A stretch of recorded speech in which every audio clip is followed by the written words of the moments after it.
کہ قرآن نے کہا ہے اقیم الصلاۃ، نماز قائم کرو، ورکعوا مع الراکعین، رکوع کرو رکوع کرنے والوں کے ساتھ.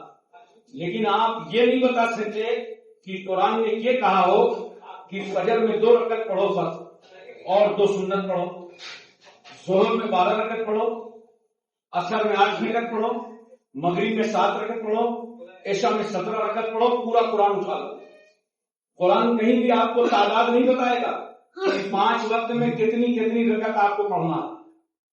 قرآن نے صرف یہ بتایا ہے کہ نماز پڑھو، نماز تم پر فرض ہے. اب رکعتیں کون بتائے گا؟ رکعتیں بتا رہے ہیں مصطفیٰ جان رحمہ. اب سجدہ کون سمجھائے گا؟ رکوع کون کرے گا؟ تو اگر رسول صلی اللہ علیہ وسلم جھک جائے نماز میں تو یاد رکھو اسی کا نام رکوع بن گیا. اگر رسول صلی اللہ علیہ وسلم سجدے میں چلے جائیں، زمین پر اپنا سر رکھ دیں، اسی کا نام سجدہ بن گیا. تو قرآن تو صرف کہتا ہے نماز پڑھو رکوع کرو، لیکن کوئی طریقہ نہیں بتاتا. سارا طریقہ بتایا ہمارے آقا مولا جناب محمد رسول اللہ صلی اللہ علیہ وسلم. اب یہیں سے ایک بات سمجھ میں آ گئی، جتنا زیادہ آپ رسول کو مانیں گے، نوٹ کر لیجئے گا، قیامت تک کے لیے میرا جملہ نوٹ کر لیجئے، اگر آپ مسلمان ہیں تو جو جتنا زیادہ رسول کو مانے گا اتنا ہی زیادہ اللہ کی توحید کا پابند ہوگا، اتنا ہی اس کا دل اللہ کو مانے گا. اور رسول اللہ کے ماننے میں کوئی کمی ہوگی، یاد رکھنا اللہ کے ماننے کا دعویٰ بالکل ختم ہو جائے گا. وہ بالکل بے بنیاد دعویٰ ہے. آپ دیکھیں یہ میلاد شریف کے جلسے کیوں ہوتے ہیں؟ میلاد شریف کے جلسے اس لیے ہیں کہ میلاد کا معنی ہے پیدائش، یعنی رسول صلی اللہ علیہ وسلم کی ہم پیدائش کا ذکر کر رہے ہیں، نبی کی پیدائش منا رہے ہیں. اب یہاں سے بات بالکل واضح ہو جاتی ہے کہ جو پیدا ہوتا ہے وہ کبھی خدا نہیں ہو سکتا. جو پیدا ہوگا وہ کبھی خدا نہیں ہو سکتا. تو نبی کی میلاد منانے کا فائدہ یہ ہے کہ ہم نبی کو نبی مانتے ہیں، رسول مانتے ہیں، اللہ کا محبوب مانتے ہیں، مگر نعوذ باللہ خدا نہیں مانتے. اس لیے جو پیدا ہوتا ہے وہ خدا ہی نہیں ہوتا. اور جو پروردگار لم یلد ہو ولم یولد ہو، نہ اس کو کسی نے جنا ہو نہ اس نے کسی کو جنا ہو، وہ خدا ہوگا. تو جتنا رسول کی میلاد کرو گے نا، مناؤ گے، اتنا تمہارا عقیدہ توحید اور مضبوط تر ہوتا جائے گا. تو اب میرے کہنے کا مطلب یہ ہے کہ اللہ کو کسی نے دیکھا ہے؟ بتائیے، سبھی مان رہے ہو؟ کسی نے دیکھا ہو تو بتاؤ. تو مانا کیسے؟ اگر میں آج آپ کے سامنے تقریر کر رہا ہوں یا پر کوئی خبر آپ کے سامنے آ کر کے دے دوں تو خبر سے پہلے آپ یہ اندازہ لگائیں گے یار دیکھو یہ بات حضرت کہہ رہے ہیں، امام صاحب کہہ رہے ہیں، اور وہ جھوٹ تو بولتے نہیں ہیں.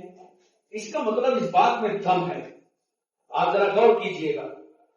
کوئی عام آدمی آ کر کے کوئی خبر دے دے تو آپ کہیں گے ارے پتہ نہیں کہاں سے پھینک رہا ہے، کہاں سے سن آیا ہے، کہاں سے کیا کر رہا ہے، آپ کو یقین نہیں ہوگا. خبر کس کی معتبر ہوتی ہے؟ جو خود معتبر ہو، جو خود معتبر ہو اسی کی خبر معتبر ہوتی ہے. تو آپ یقین کریں کہ رسول صلی اللہ علیہ وسلم نے 40 سال تک اپنے آپ کو مکے والوں کو دکھایا کہ پہلے مجھے دیکھو، میرا اٹھنا چلنا پھرنا سونا جاگنا، بازار مارکیٹ سودا کاروبار نکاح شادی سب جب دیکھ لیا مکے والوں نے تو سرکار نے ان سے پوچھا میرے بارے میں کیا خیال ہے تم لوگوں کا؟ پہلے مکہ نے کہا یا رسول اللہ اتنے زمانے میں آپ کو ہم نے امین اور صادق پایا ہے، سچا پایا ہے اور امانت دار پایا. تو رسول صلی اللہ علیہ وسلم نے کہا اچھا اگر میں تم کو یہ خبر دے دوں کہ پہاڑ کی پشت سے کوئی آ رہا ہے تو مان جاؤ گے؟ کہا سرکار آپ جھوٹ بولتے نہیں، ہم تو آسانی سے مان جائیں گے. تب نبی نے اہل مکہ سے کہا یا ایھا الناس قولوا لا الہ الا اللہ تفلحوا، اے لوگوں اللہ کو ایک مانو تم سب کامیاب ہو. اب رسول کی ذات کتنی مستحکم ہے کہ اللہ ایک ہے. کیوں؟ ہم نے آپ نے دیکھا نہیں ہے، آدم علیہ السلام نے نہیں دیکھا. جب وہ کہتے ہیں اپنی قوم سے قول لا الہ الا اللہ آدم صفی اللہ، تو قوم پوچھتی ہے آپ کو کیسے معلوم کہ اللہ ایک ہے؟ نہ وحی کے ذریعے معلوم ہوا ہے کہ اللہ ایک ہے. موسیٰ علیہ السلام نے کہا لوگوں کہو لا الہ الا اللہ موسیٰ کلیم اللہ. قوم نے کہا آپ کو کیسے پتا چلا کہ اللہ ایک ہے؟ کہا نہیں وہی نہیں کے ذریعے سے معلوم ہوا ہے اللہ ایک ہے. عیسیٰ علیہ السلام نے قوم سے کہا کہو لا الہ الا اللہ عیسیٰ روح اللہ. قوم نے پوچھا آپ کو معلوم کیسے کہ اللہ ایک ہے؟ کہا نہیں وہی الہی کے ذریعے معلوم ہوا ہے. ابراہیم علیہ السلام سے کرنے کہا اے لوگوں کہو لا الہ الا اللہ ابراہیم خلیل اللہ. تو لوگوں نے پوچھا ابراہیم علیہ السلام آپ کو کیسے معلوم کہ خدا ایک ہے؟ کیا آپ دیکھ کر کے آئے ہیں؟ کہا نہیں وہی الہی کے ذریعے معلوم ہوا ہے. 1,24,000 کانگریس انبیاء و مرسلین نے یہی اعلان کیا کہ اللہ ایک ہے اور قوم یہی سوال کرتی رہی کہ آپ نے دیکھا ہے؟ تو کہتے رہے وہی کے ذریعے معلوم ہوا ہے. مگر جب میرے آقا نے کہا اے لوگوں لا الہ الا اللہ محمد رسول اللہ اللہ کو ایک مانو اور محمد صلی اللہ علیہ وسلم اللہ کے رسول ہیں، تو اہل مکہ نے آپ سے بھی پوچھ لیا کیا سنا ہے؟ تو حضرت اللہ کے رسول فرماتے ہیں سنو مجھے سننے کی کیا ضرورت ہے، میں نے تو ماتھے کی نظروں سے خدا کو دیکھا. آپ سمجھے ذرا سا. اب قوم مان گئی کہ اللہ ایک ہے. کیوں؟ رسول سے بڑا معتبر کوئی نہیں ہے. رسول امین ہیں، رسول صادق ہیں، سچے ہیں، جھوٹ بولتے ہی نہیں، تو سب مانتے چلے گئے. اب جن لوگوں نے کلمہ نہیں پڑھا بغاوت کی وہ خاندانی بغاوت کی.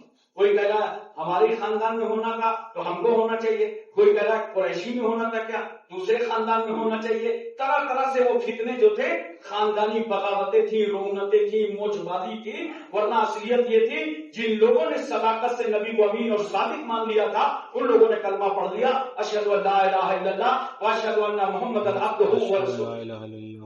تو اب آپ کو بات سمجھ میں آ گئی ہوگی جو جتنا زیادہ رسول کو محبت سے مانو گے اتنا ہی تمہارا یقین کامل خدا پر مضبوط ہو جائے. اور اگر رسول کے ماننے میں تم نے کمی کی تو پھر رسول کی گواہی کو کیا مانو؟ بولو.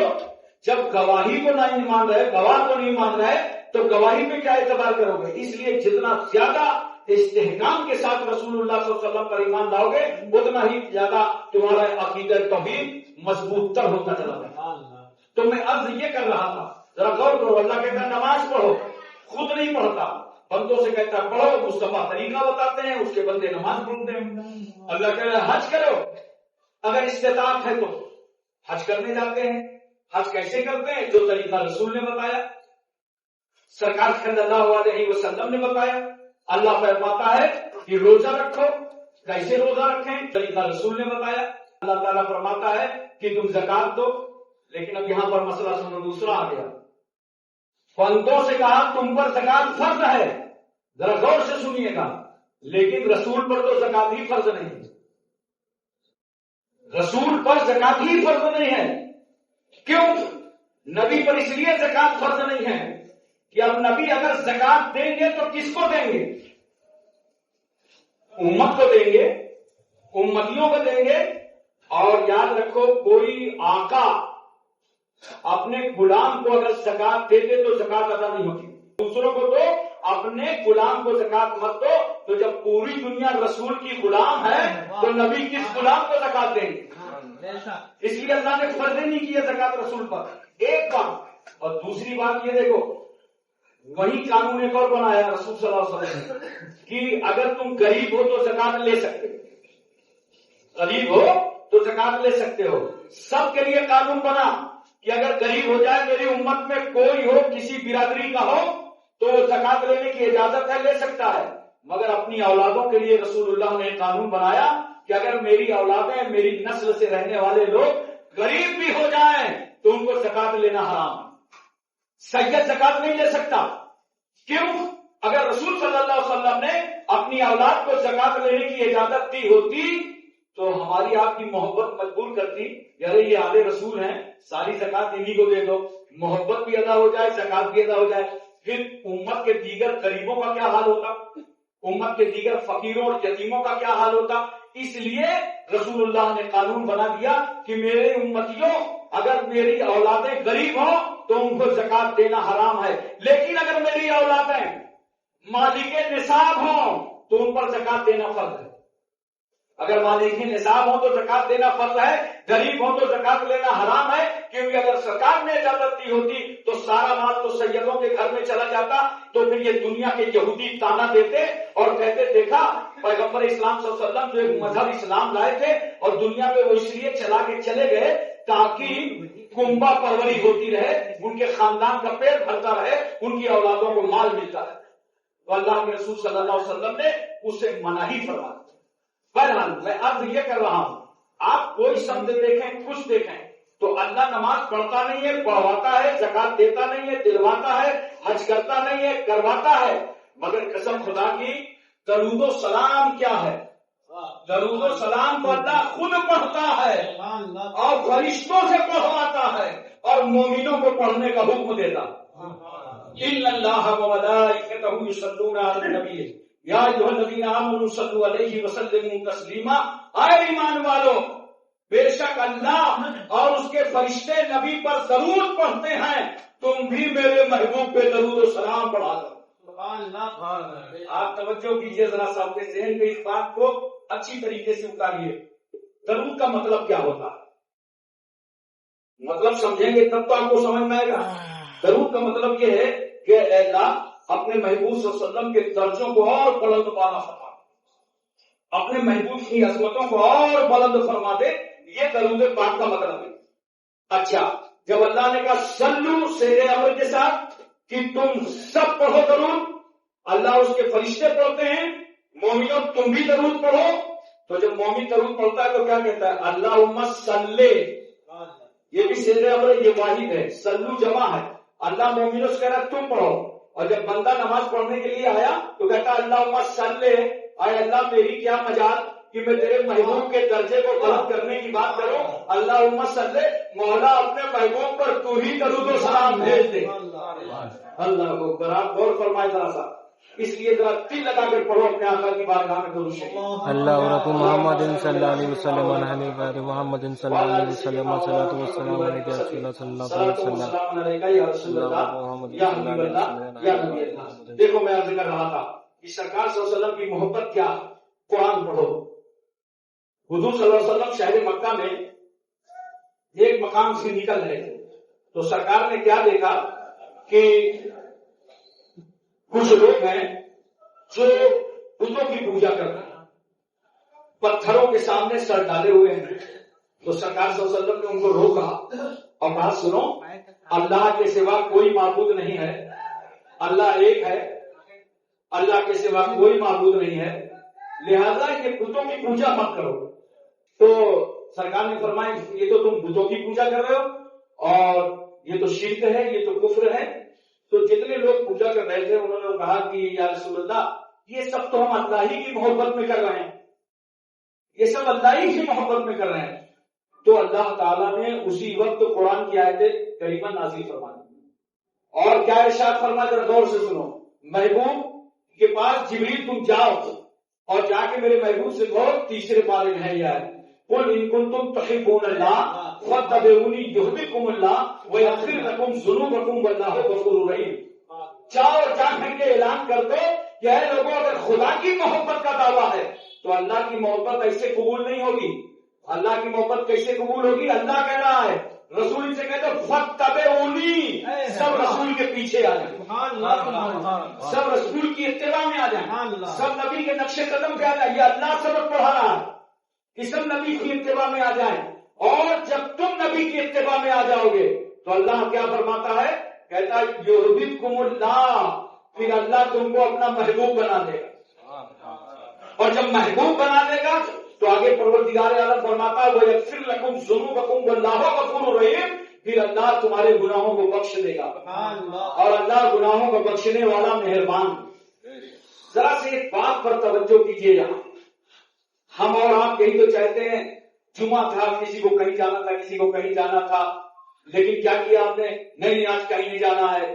نہایا دھویا، کپڑے پہنے، عطر لگائے، کوئی آدھا گھنٹہ پہلے آ گیا، کوئی 1 گھنٹہ پہلے آ گیا، کوئی 15 منٹ پہلے آ گیا، کوئی اذان سن کے آ گیا، چلو مسجد چلو اللہ کی رضا کے لیے. بہت بڑا دن ہے، مومنوں کی عید ہے جمعہ، آج جمعہ ادا کریں گے، دعا کریں گے اور اس کے بعد کاروبار میں نکلیں گے، دھندے پانی میں نکلیں گے. آپ جمعہ کے لیے آئے اور آپ کی خواہش کیا ہے کہ اللہ ہمارا محبوب بن جائے. یہی تو ہے نا کہ اللہ ہمارا محبوب بن جائے اور ہمارا شمار اللہ کے چاہنے والوں میں ہونے لگے. یہی تو آپ کی مرضی ہے. لیکن قسم خدا کی قرآن پڑھو، کھول کے پڑھو، اور اس ترجمے میں کوئی اختلاف بھی نہیں ہے.